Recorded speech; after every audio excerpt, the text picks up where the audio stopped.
Good afternoon, ladies and gentlemen, and a very warm welcome to you all in today's event. I'm Zulfikar Akhtar, Chairman, Southern Regional Committee, and I have been given the responsibility to be the host for this event. Let's start the formal proceedings of the session with the recitation from the Holy Quran. I would like to request Mr. Kashif to recite few verses from the Holy Quran. Kashif. أعوذ بالله من الشيطان الرجيم بسم الله الرحمن الرحيم قل هو الله أحد الله الصمد لم يلد ولم يولد ولم يكن له كفوا أحد صدق الله العظيم. Jazakallah Kashif. I would now like to invite Mr. Nadeem Yusuf Adil to formally welcome you all on behalf of the Institute of Chartered Accountants of Pakistan. Nadeem is Vice President South Institute of Chartered Accountants and is a partner in Deloitte Yusuf Adil. Nadeem, will you please come? Thank you, Kamra. Thank you, Zulfikar. On behalf of ICAP and its president, I would like to welcome all the CEOs, CFOs, and the Audit Committee chairpersons. Thank you very much for accepting our invite and joining us for this interactive seminar on new auditor reporting model, which is a fundamental shift, as we are all aware of. While I was thinking about as to what I'm going to be saying in my welcome address, I was reminded of a TV program in which a very famous anchor person, not to be named here, presented audit reports of 3 years of a public sector listed entity and said कि जी देखें ये मेरे पास 3 साल की audit reports हैं और 3 सालों की audit report में कोई फ़र्क नहीं है सिवाय date के. For a while, I thought maybe he's ignorant as to he doesn't know what he's talking about. Then later on, I thought that maybe he's right because this is where the general perception is, considering the binary way of how we the opinion that we give in the audit report, whether the accounts present a true and fair view or not. So, the major shift that we've all seen in the new report is the key audit matters. Probably if that chairperson, if that anchor person saw those key matters, which he probably will see at the end of this year in the same audit report, then probably his view will be a bit different. Key audit matters, as you're all aware, is that the matters that the auditors, in an auditor's opinion, are the most significant. He has to mention in his report as to how, what approach he took in handling those matters and how it culminated in the report. The other major enhancements there are in the audit report are material uncertainty relating to going concern, some disclosures about the responsibilities of the auditors, identification specifically with those charged with governance, and affirmative statement about the independence. ICAP has organized about 3 such seminars already, one in Karachi, Lahore, and Islamabad. Today's session is focused more on discussing the practical implications of this audit report when it is issued.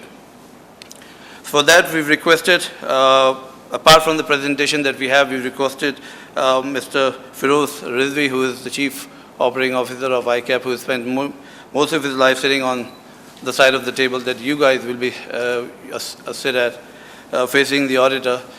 He'll be talking about the practical implications that the auditors and the audit committees and the board will be facing. I'd like to thank Farooq Rahman, who is the chairman of the Auditing Standards Committee, and also like to thank Arsalan Khalid who will be making his presentation. Thanks to ICAP Secretariat as Southern Region Committee for making this possible.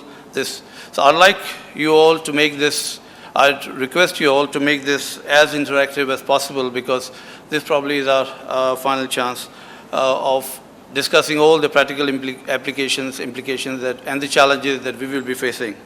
So with that, I would now request Zulfikar to take over. Thank you very much.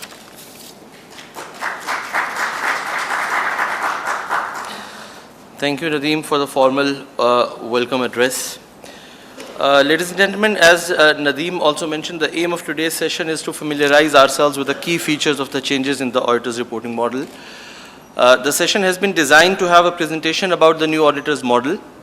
That will be followed by a discussion on the practical aspects of the matter, and then it will be followed by the question and answer session to share and discuss the comments on the topic and the related aspects.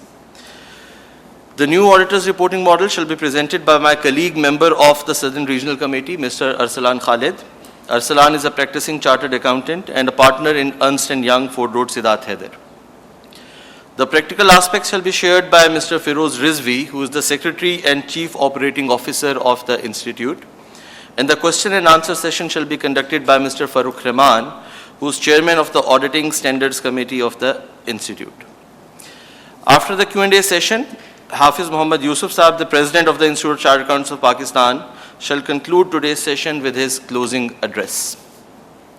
So without taking any further time, I would like to invite Arsalan Khalid to come on stage for his presentation on the auditor's reporting model. But before that presentation, thank you Arsalan. I would like to share with you that I've been exposed to this topic before, and if you ask me my personal feelings about that exposure after all that, in one picture, if I have to share with you, that would be this one. So with that, Arsalan, please come here. President ICAP, Vice President ICAP, and ladies and gentlemen, good afternoon to all of you, and thank you so much for providing me this opportunity to share some of the thoughts on this topic, which actually represent one of the significant changes in the auditing profession over the last decades. So, while everyone sitting in the room, many people belong to the profession, many are not, I think we are all aware that over time there has been many changes in the auditing standards, and perhaps one of the most significant change is being made now, which is the auditor's report change. The auditor's report that we see today, the true and fair view, actually goes back to 1940s when actually this kind of audit opinions was introduced. So the change which is coming is so significant that it has taken decades to change the essential form of the auditor's report now. And the background of the change, I'll start with that. But before that, I think just to give you an idea as to what I will be covering, my job today will be to take you through the significant changes in the standards that have been introduced, and also to give you the application of those changes in some other parts of the world, how it has been introduced, also the legal requirements in Pakistan with regard to the auditor's report, and how the changes in the auditor's report will be implemented given those legal requirements that we have in Pakistan, and plus, and most importantly, the implementation issues and challenges, and that actually, based on my thoughts, and you can all add to those issues and challenges, and the idea is to incorporate your feedback as we go into the implementation of these changes in Pakistan. So starting with the background, actually, the financial crisis in 2008 triggered many changes, not only in the accounting standards, but also in the governance standards, in the way the boards are managed, in the way the companies are managed. The regulations have changed a lot. Also, it also brought into focus the auditor's report. And it was felt that while the auditor's report, the true and fair opinion, pass or fail kind of a report, is valuable, but also it was felt that auditors should be communicating more than just a true and fair view, because the auditors gain a lot of insight when they perform audits, and those insights should be shared with the shareholders, with those who use the financial statements, who read the financial statements, and the independent auditors should be adding more value in their reports by communicating more in terms of their insights of the company and the issues in relation to the financial statements.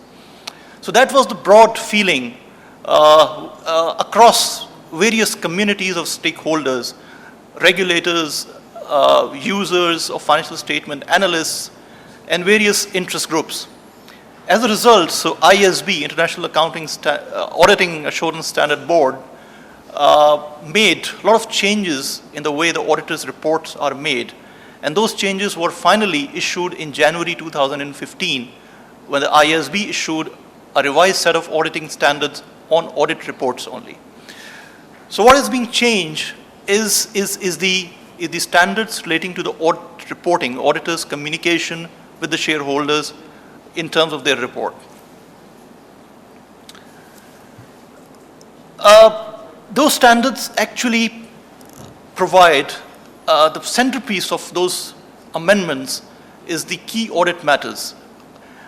It is required now that the auditors should not only be communicating their ultimate opinion on the financial statements, but also should be communicating the critical issues and matters which they have considered in relation to the financial statements for the purposes of forming an overall view or opinion on the financial statements.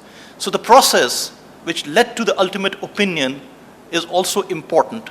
And the matters that arose during that process and how those matters have been addressed by the auditors needs to be shared not only with the boards and the audit committee, but also with the shareholders and the public at large. Because it is felt that it is interest of the transparency that all these matters should be communicated to the shareholders to provide a more transparent view of the company. So the way I'll do it is that I'll take you through the key changes and what the key audit matters are and what needs to be communicated through key audit matters, what is the auditing framework about key audit matters, and also there are certain other changes which have been introduced apart from the key audit matters. We'll discuss those changes as well. I think this is some technical standards which have changed. So all the standards, a separate standard has been introduced on reporting of key audit matters, which is ISA 701. Then there are standards on modification of audit report, going concern standards, standard on other information in the annual report, and other standards dealing with the auditor's communication with the board and those charged with governance have also changed. So all those changes are around the audit reporting, not around the auditing procedures. ISB effective date for those standards is anytime, any financial statements with period ending 31st December 2016 and onwards. So next year ends, December 2016 and onwards, ISB expect these changes to be adopted by many of the countries. And some of the countries in Europe have early adopted as well those changes. I'll brief you in a while about those countries and the experiences so far. As far as we are concerned, I think in Pakistan, we are still deliberating with SECP as to what should be the suitable date for adoption of those standards in Pakistan.